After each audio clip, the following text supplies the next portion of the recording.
gotta go fast. You know, a question I ask all over the world, what does school teach you about money? And the answer is nothing. But the way to keep the poor and middle class working hard is never teach them what the rich know. It's what the rich teach their kids about money, the poor and middle class do not. And today in the world, America especially, is this gap between the rich and everybody else. And I know the game of the rich. You know, my rich dad taught me, you know it because you're the banker. You know, the banker friends, they're not working for money. They have money working for them. Yep. Right. Very big difference in mentality here. I see you giving this knowledge out, and Yeah. do the rich people cringe and say, don't tell them that, Rob? Yes. Don't tell people what you know. Right. Keep them poor.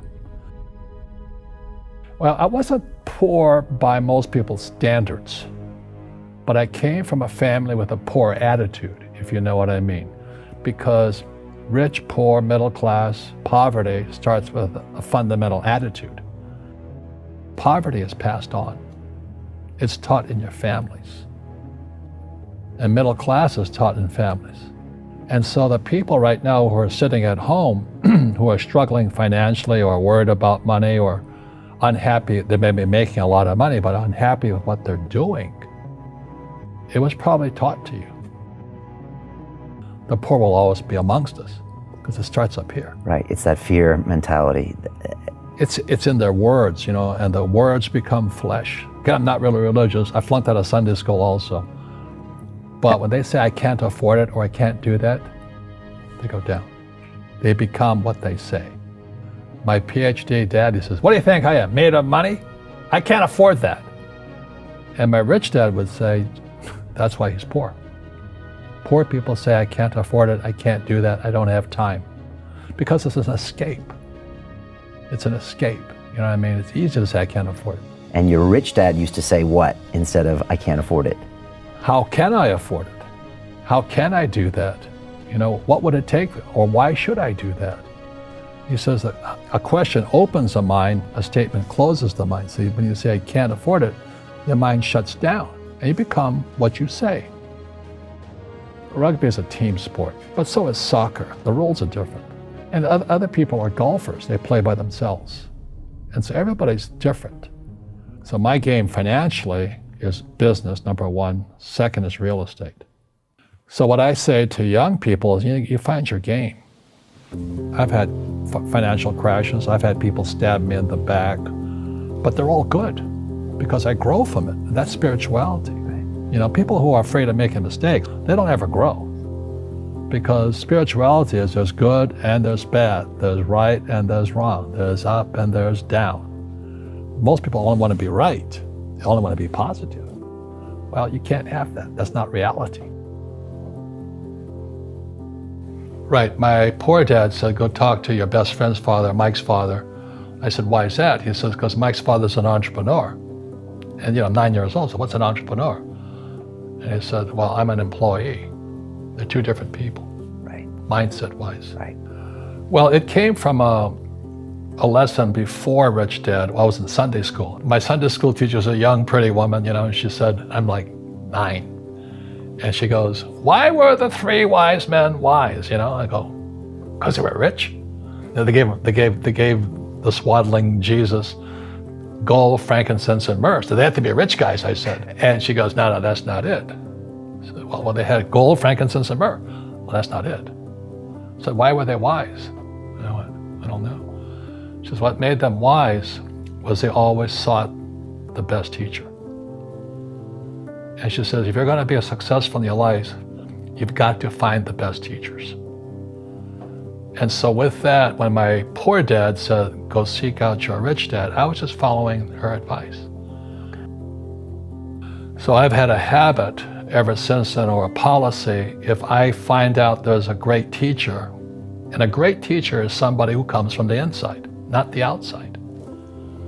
You know, when I was in flight school, I swear to God, my instructors could fly because I flew with them. But in school, you don't know if your instructor is for real or not.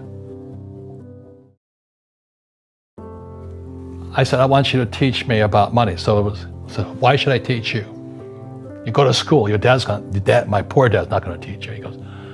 He says, I said, oh, finally he acquiesced. He said, okay.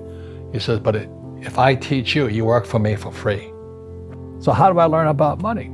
So he would just break out a Monopoly game board. So I would work for free. I'd pick up cigarette butts, and he had hotels and restaurants, and I would clean and do menial tasks. And as I got older, I started getting into office work and marketing and accounting, and I was an apprentice basically, but I always worked for free. And he would teach me about money, but the way he taught me about money was playing Monopoly. And finally one day I got upset. I said, well, when are you going to teach me about money? He says, what do you think we're doing? We're playing Monopoly. He goes, no. What do you think we're doing? We're playing Monopoly. He says, what do you think we're doing? So I don't know. I'm teaching you about money. And then that's when, you have one green house. He says, there's many formulas for great success in money. There's thousands of them, but one of the best ones is found on the game of Monopoly. It still is today. 4 green houses, 1 red hotel. I said, what? He says, one of the greatest ways to acquire great wealth is playing Monopoly in real life. 4 green houses, 1 red hotel. Well, is that all there is? He goes, that's it. Assets put money in your pocket. Liabilities take money from your pocket. They count anything of value as an asset. They count your car as an asset, your house as an asset. When it's really taking money from your pocket. Your retirement plan, guess what? It's a liability. It's taking money from your pocket every month. And whose pocket does it go to? Wall Street or City of London. And that's why, as you and I know, these funds, they sit there, they go, assets under management. That's what they're paid on. Well, the reason the rich don't work for money is number one expense is tax. See, there's 3 kinds of income: earned, portfolio, passive. So earned income is if I get a job, that's earned income. If I'm a doctor or a programmer, that's earned income because I'm working for it. If I buy, let's say, Apple for $10 and I sell it for $20, that's portfolio income, capital gains. Yeah. But passive income, which is cash flow, is never taxed. So it's not, and so these guys are screaming right now in America, tax the rich. I said, good luck. Because most of the guys complaining, they don't know there's 3 kinds of income. And the rich don't have jobs anyway. They have assets.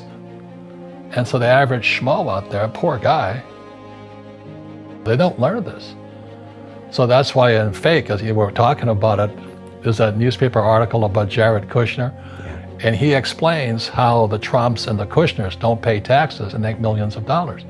And the reporter couldn't understand him because our schools will never teach you that 3 types of income. And they judged him and say they're wrong and it's cheating.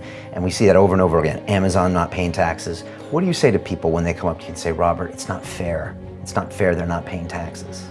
Well, there's always 3 sides to a coin, heads, tails, and the edge. So which side of the coin are you on? From my side, it's fair. But this is the difference. Everybody can do the same thing I do because the tax laws are for everybody. We don't say, well, the tax laws are only for the rich. No, the tax laws are for everybody to use if you have the right financial education. And the reason I'm an advocate of financial education, without that education, you have to pay taxes. You see, very few people will buy what I do, make $1 million and pay 0 tax. That takes, and my rich dad taught me that playing Monopoly. That's how it started, 4 green houses, 1 red hotel.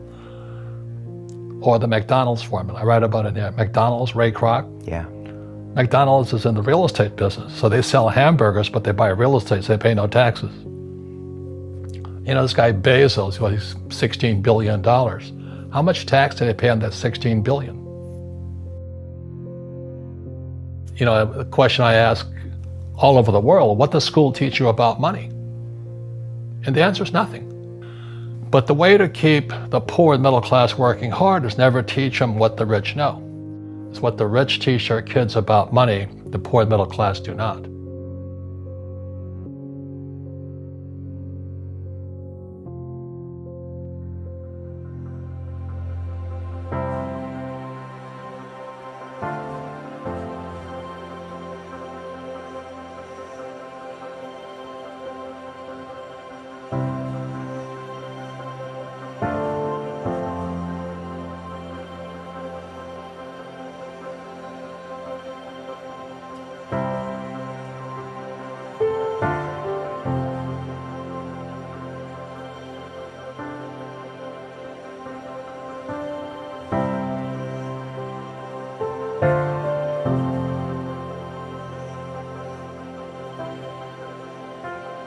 I'm sorry, Major. What was your name? Benny. Nobody cares.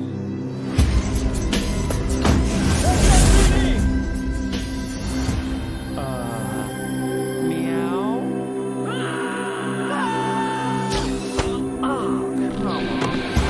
Okay, pal, I want to answer. Basically, it looks like we have to save the planet.